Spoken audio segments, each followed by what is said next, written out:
Իդեալ համակարգը բացում է եվրոպական որակի եւ նրբագեղության դռները ձեր առաջ։ Հնարավորություն ընձեռելով ձեռք բերել եվրոպական արտադրողների լավագույն նմուշների նշված տեսականին մինչև 75% բացառիկ զեղչով։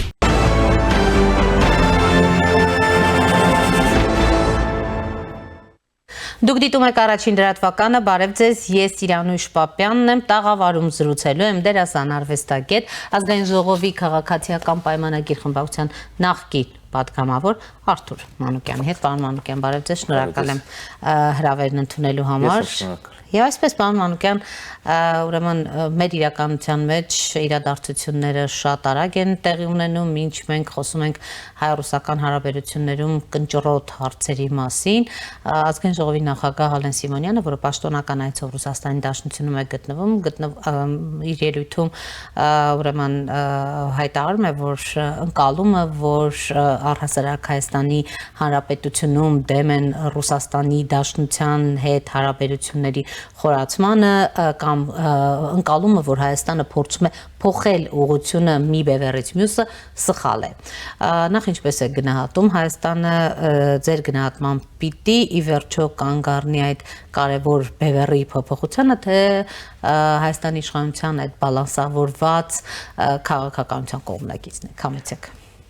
Ճիշտ ասած, ես կարծում եմ եւ լավագույն տարբերակը այն կլինի Հայաստանի Հանրապետության համար, որպեսզի ինքը լինի իր սեփական բևեռը։ Եվ ովքեր որ կաջակցեն կայանալու այդ Հայաստանի Հանրապետությանը զարգանալու տնտեսապես, գիտությամբ, արվեստով եւ ընդհանրապես զարգանալու, կլինի իր լավագույն ընկերը։ Ես կիսում եմ այդ միտքը, որ Հայաստան պետք է կենտրոնանա ինքը իր վրա եւ փնտրի իր գործերին օգնող գործընկերներ։ Եվ եթե դա կլինեն ռուսները, թող լինեն ռուսները, եթե օգնում են Հայաստանին կայանալու, եթե կօգնեն ամերիկացիները, թող օգնեն։ Ես այդտեղ գիտեք, մենք իմ կարծիքով նոր ժամանակներում շատ մի կարևոր կետի ենք հանգել, որ մենք պետքա այլևս չման գան թշնամիներ, մենք երկար տարիներ, հարյուրամյակներ միշտ մանենք եկել ովքեր են մեր թշնամիները, այդ այնց խոսք կա, չէ, ասում եմ, այդքան որ մանգաս վերջում ինքդ քեզ չգտնես հանկարծ։ Եվ հիմա հասկացել ենք, որ մենք պետքա մեր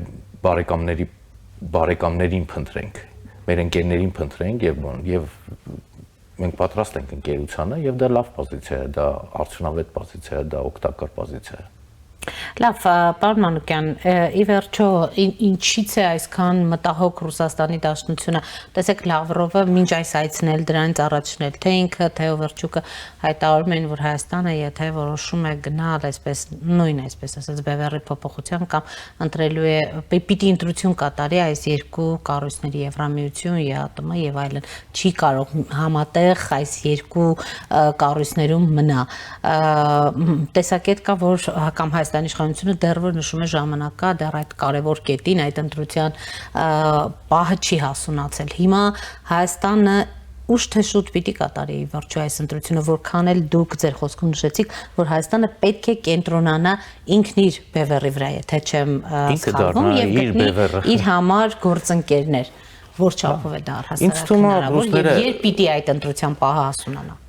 Ինձ թվում է այդ ընտրությունը արվել է արդեն եւ բարձրաձայնվել է այդ մասին, որ մեր ընտրությունը արդեն մենք կայացրել ենք, մեր ընտրությունը մենք ենք։ Մենք ընտրում ենք մեզ։ Եվ այս հասկանալ մենք ինքներս նախ պետք է շատ լավ հասկանանք եւ բացատրենք այն մարդկանց, ովքեր միշտ մտածել են, որ մենք իրանց գրպանային պետություններից մեկն ենք, մենք իրենց, չգիտեմ, կոշիկի տակի չգիտեմ ինչն ենք, մենք չենք ուզում կոշիկ փոխենք, մենք ընդամենը չենք ուզում կոշիկի տակ լինենք, այդքան բան։ Եվ դա շատ լավ արժանապատիվ պոզիցիա է։ Պարոն Մանուկյան, նշում եք մենք չենք ուզում կոշիկ փոխել, ուզում եք Խաչատուր Աբովյանի, որ ռուսի ոդկա եւ այլը, մենք ձեռք ենք ման գալիս, ոչ թե ոդկա։ Ստացվում է գտնել ձեր գնահատմամբ։ Ինձ թվում է, հա։ այս ակտիվությունը արտաքին քաղաքականության եւ հաջողությունները արտաքին քաղաքականության շրջանակում ես գտնում եմ, որ բավականին արդյունավետ ձեռք գտնելու ճանապարհին լավ հաջողություններ են ունեցել։ Պարոն Մանուկյան, տեսեք, երբ նշում եմ ինչու է Մոսկվան կամ Կրեմլը կամ ռուսաստանյան պաշտոնյաները այսքան մտահոգ, ինչու են մտահոգ, նկատի ունեմ, որ վերջերս նրանք օրինակ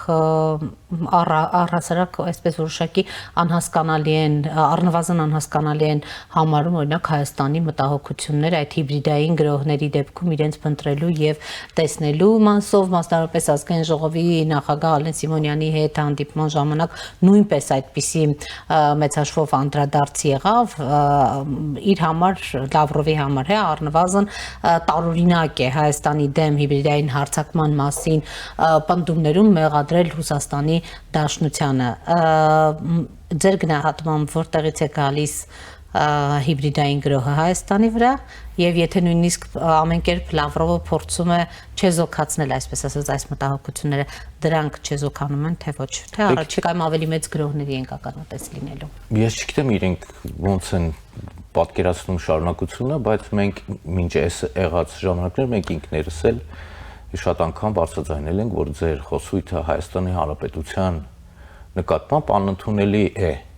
եւ դա հիբրիդային պատերազմի տեսակներից մեկն է երբ որ շատ հայտնի դեմքեր քաղաքական մեկնաբան մարդիկ անթույլատրելի արտահայտություններ են անում հայ ժողովրդի նկատմամբ հայոց պետականության նկատմամբ սպառնալիքներ են կոնկրետ տարածում եւ այլը եւ դա անընդունելի է եւ իրանք եթե դա փորձում են գուցե եւ իրենք ազնվորեն մտածում են որ դա սպառնալիք չի բայց դա մեզ համար սպառնալիք է հնչում եւ մենք դա ասում ենք որ դուք մի սպառնացեք մեզ որովհետեւ դա ընկերական հարաբերություններ չեն ընկերական հարաբերությունները ուրիշ կերպ ենք մենք ընկալում գուցե իրանք այդտենց են ընկալում ես լավ չեմ ճանաչում իրանց լավ չեմ ընկալում իրանց ընկալումները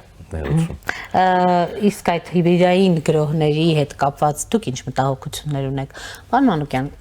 այդ հիբրիդային գրոհները հասարակության վրա ինչպիսի ազդեցություն կարող են թողնել կամ արդեն թողնում են դուք նկատում եք ուրեմն դրանից եկող վտանգներ կան եւ որ չափով է Հայաստանը այսօր պատրաստ օրինակ դիմակայել կամ չեզոքացնել այդ գրոհները դե մենք հիմա նոր ժամանակներում ենք ապրում որտեղ սուտը հորինելը եւ իրականության տեղ ծախելը շատ գործիքներ կան դրա համար եւ շատ տարածքներ կան որտեղ դու կարող ես քո սուտը գեներացնես եւ որպես ճշմարտություն մարդկանց ներկայացնես եւ այդ ճանապարհները շատացել են հիմա մենք փորձում ենք դրա դեմ ինչ որ մի ձև որտեղ սուտը չի կարող հասարակության առողջ տեղ տանել նա միշտ հիվանդագին հետևանքներ ունենալու եւ ունի եւ մենք անընդհատ դրան բախվում ենք մենք չգիտեմ մեր ժողովուրդը արդեն դառը փորձեր ունի իր բաները արդեն պատկերացումները կազմել է բայց գործիքները թարմանում են սուտ հորինելու եւ տարածելու եւ դրան անընդհատ մենք այդ մարտահրավերներ եւ դա չի վերջանալու եւ դա մենք պետքա պատրաստ լինենք դա շատ հավերժ տևելու է երբեք չես կարող ստի դեմ պայքարում են մարդիկ գրավոր առաջի արձանագրությունից մինչև այսօր տեսեք պարոն Մանուկյան ճեպազրույցի ժամանակ ու կներեք երբ որ ես ասում եմ ես ստի դեմ եմ պայքարելու սուտ խոսող ով որ սուտ է տարածում նա է հանդիմանում հիմա ես ուզում եմ ռուսներին ասել որ դուք ընդհանրակարգը օգնեք մեզ պայքարենք հիբրիդային հարձակումների դեմ եթե դուք չեք այդ հիբրիդային ապա ինչու եք դուք այտենց նեղ սրտում հասկանում եք ես իրանց նեղ սրտման առիթը մենք չենք ասում մենք պայքարում ենք Ռուսաստանի դեմ մենք պայքարելու ենք միշտ հիբրիդային հարձակումների դեմ Պարոն Մանուկյան իսկ այն որ նրանք դիտարկում են օրինակ գալ այստեղ ընտրությունները այսպես դիտարկումներ անել լինել ընտրատեղամասերում ենթադրենք ձեզ մոտ շփիտ չի առաջացնում որ նույնիսկ նման ցանկություն ունեն կան մի երկիր որտեղ գիտենք ընդհանրապես ընտրությունն ինչ է ես իրանց կարող եմ ասել որ դա կարող է լինել իրանց համար շատ վտանգավոր որովհետև կգան մի բան Մոնիտորինգ անել այդ։ կան կտեսնեն մի բան, հետո կփորձեն իրենց երկրում անել եւ շատ վտանգավոր կլինի իրանց համար, ավելի լավը չգան, որտեղ այսինքն տեսնեն ընտրությունները ոնց են անում, հետո գնան Ռուսաստան, կարողա փորձեն տարածել ու լավ չլինի իրանց համար։ Լավ, պարոն Մանուկյան, ռուս լրագրողները երեկվա ճեպազրույցն էլ դա ցույց տվեց, բավականին այսպես մտահոգ են Հայաստանում ստեղծված իրավիճակով, մասնավորապես իշխանություն եկեղեցի կամ որոշ հոգևորականների մասով, նրանց մի մասը անազատության մեջ են, երեկ էլ իդեպ նորից հարց ուղղվեց Գյումրիի անազատության մեջ գտնվող քաղաքապետին հետ կապված այս հոգևորականների հետ կապված շատ մտահոգ են։ Այս մտահոգությունը ինչու որտեղից է գալիս, իսկապես մտահոգ են այն ինչ տեղի է ունենում, թե կա որոշակի այսպես ասած ուղղորդում այս ամենում։ Նախ մինչև իրենց մտահոգությունները ես արտահայտեմ իմ մտահոգությունը Ժենյա Բերկովիչի եւ Պետրիչուկի հետ կապված իմ գործընկերներին, որոնք ներկայացման համար ձերբակալված են, բանտարկված են, դատապարտված են, երկու հրաշալի տաղանդագույն աղջիկներ, որոնք ուղղակի գեղարվեստական ոչ թե խոսքի համար, այլ գեղարվեստական խոսքի համար են դատապարտված։ Նախ այդ ժուրնալիստներին խնդրում եմ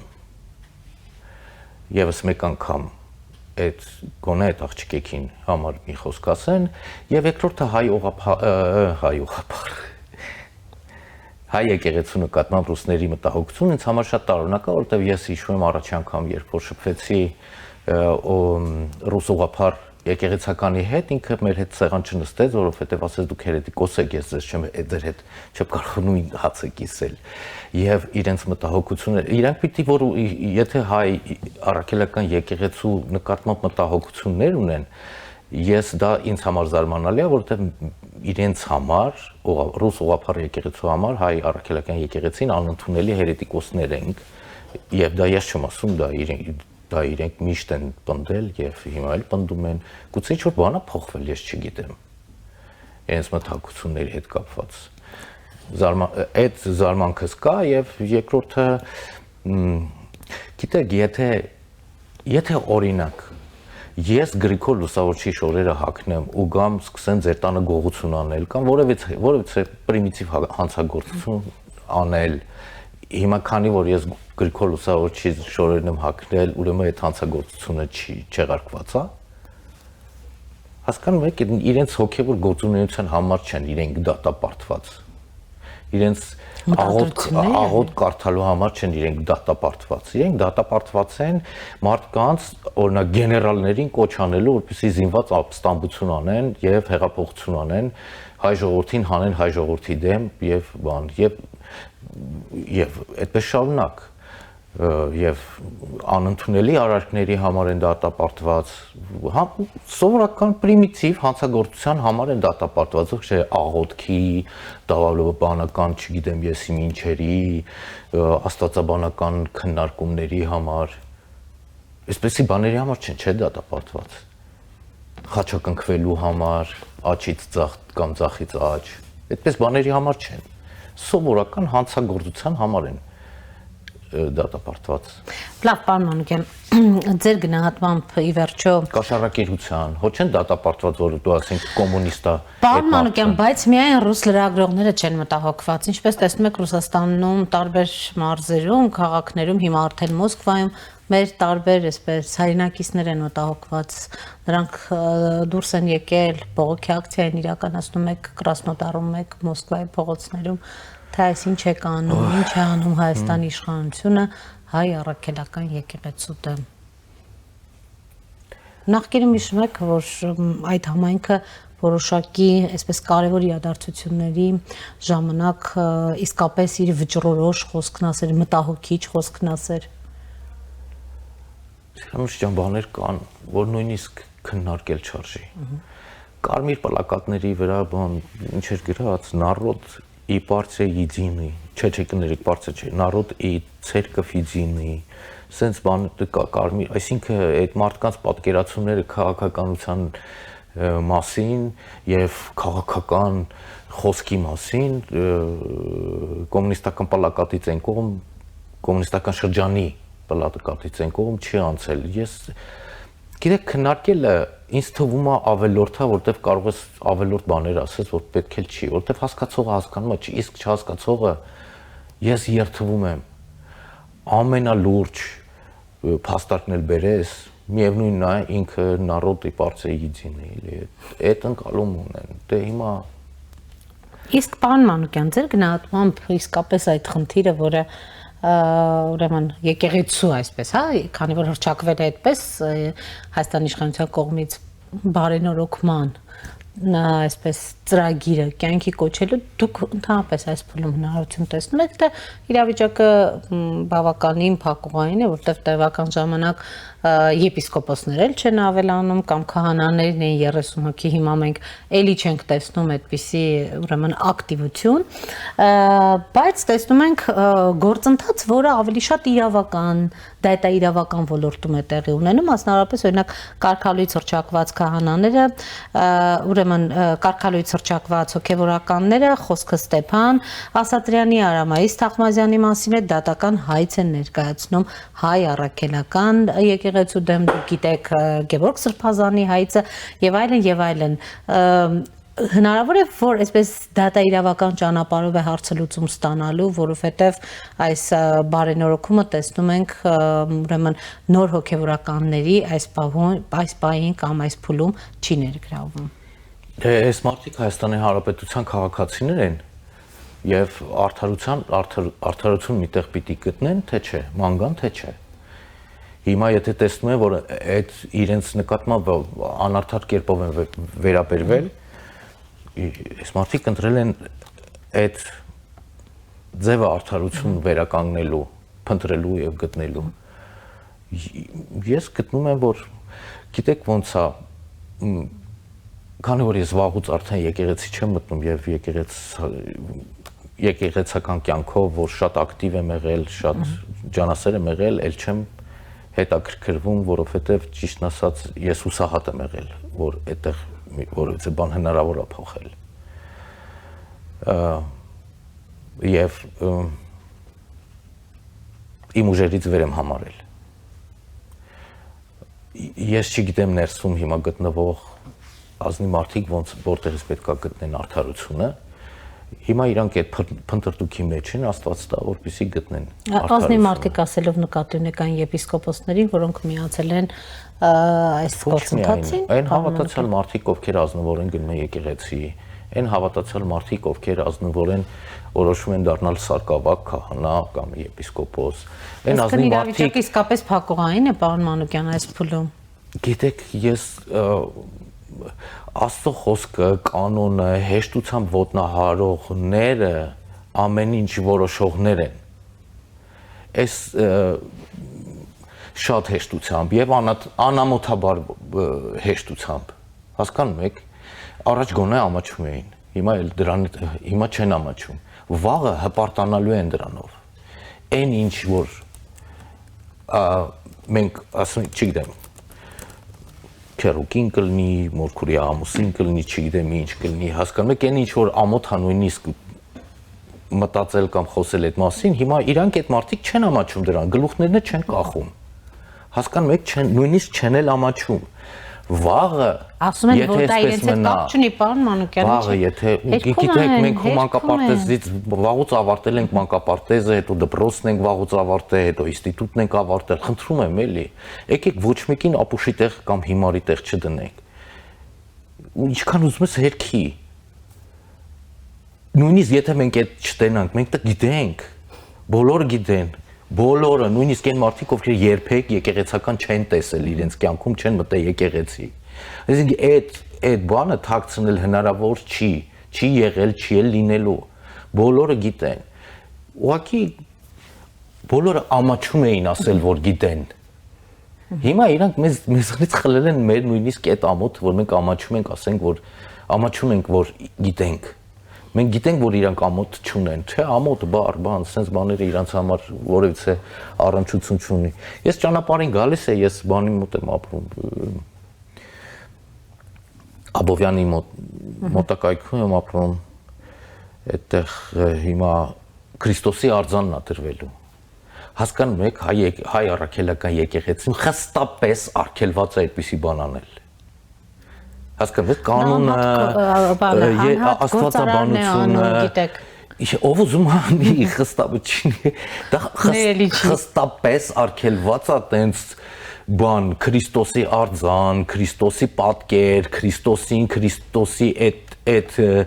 այդ տեսակ մեծարումը խստապես արգելված է հայ առաքելական եկեղեցու դավանաբանության մեջ եւ ոչ մեկը կես բերան լավ 32 արծաթը առաջի դասն է որ սովորում են քրիստոնյաները հասկանում եք երկրորդ դասը արդեն քո կյանքի մեջ պետք է փնտրես այդ 30 արծաթները եւ հրաժարվես հասկանում եք հիմա գործարարը ավելի վատ աղքատ մարդիկ անեին ավելի լավ կլիներ գործարարը պետք է գնային գործարարի ձեռը բռնեին ասեին սիրելի հարգելի հարգարժան որ դու երևի չգիտես եւ իրականում չպիտի էլ իմանար այդ մարդը դու ուզում ես լավ բան անես բայց դա արգելված է մեր կարգով արգելված է դա հիմա որ տեղադրեն փաստորեն դա օրենքի հետո տեղադրելու են հետո գնալու են այդ կեղծավոր քահանաները ովքեր հակել են քահանայի զգեստ եւ գնալու են օրհնեն խունգ վառեն այդ արձանին հասկանում եք դա խայտարակություն է Գրիգոր Լուսավորիչը Մեսրոպ Մաշտոցն ու Շնորհալին 1000 անգամ իրենց գերեզմանում շուռ են գալու այդ պահին հասկանում եք դա ոնց ասել ու մեկը չկա բառասի է մեկը չկա այդ մարդու ծախսերը կանգնացնի ասի սիրելիս դու չգիտես բայց դա մեղք է հայ առաքելական եկեղեցու անդամի համար դա մեղք է Քրիստոսի արձան Քրիստոսին արձան կանգնեցնելը մեղք է հասկանում եք հայ առաքելական եկեղեցին ունի խաչքարի ավանդույթ, պատկերի ավանդույթ, խորհրդանշի ավանդույթ, հասկանում եք Քրիստոսը իր համար ծաղկած ծառն է, հայ առաքելական եկեղեցուն պատկանող մարդու համար ծաղկած ծառը, դա Քրիստոսն է, դա չի Քրիստոսը, դա Քրիստոսի հետ կապ չունեցող է ըստ մեր ընկալման, մեր աստվածաբանության ընկալման Եվ մեկը չկա ասի դրա, դե որտեվ գիտեք արդեն ամոթ չի։ Չեն էլ ամաչելու է, ես նենց եմ ուզում այդ քահանային տենա, որ վաղը գնալու օրհնի այդ արձանը։ Ասում եք, անթույլատրելի է բան անկյան, բայց այդ դեպքում իշխանությունը անելիք չունի։ Իշխանությունը զբաղված է իր աշխարհի գործերով, ինչ գործ ունի այդտեղ։ Դե բայց ասում են միջամտությունների մեջ է այս բոլորը։ Եթե ենթադրենք վարչապետը կամ ազգային ժողովի նախագահը դուրս գա ու ասի ես հիմա որպես հասարակական քաղաքացի եմ ասում որը մի քիչ ծանոթ է եկեղեցու կարգին եւ կանոնին Պարոն Մանուկյան հետաքրքիր է հա եթե ամփոփենք զրույցը հաջորդ խորհրդարանում էլի ցանկություն չկա դինելու Ես չեմ կարծում որ ես լավ քաղաքական գործիչ եմ ես խնդրում եմ ընկերներին որ ավելի հմուտ ավելի արհեստավար քաղաքական գործեր ովքեր կարող են քաղաքական ժողովրդին օգտակար օրենքներ մշակել տարածել ես չեմ գտնում որ ես այդ լավ մասնագետն եմ Ձեր ոլորտում դուք էլ կանեիք այդ օրենսդրական նախաձեռնությունները կարծում եք բոլորը այնտեղ լրջորեն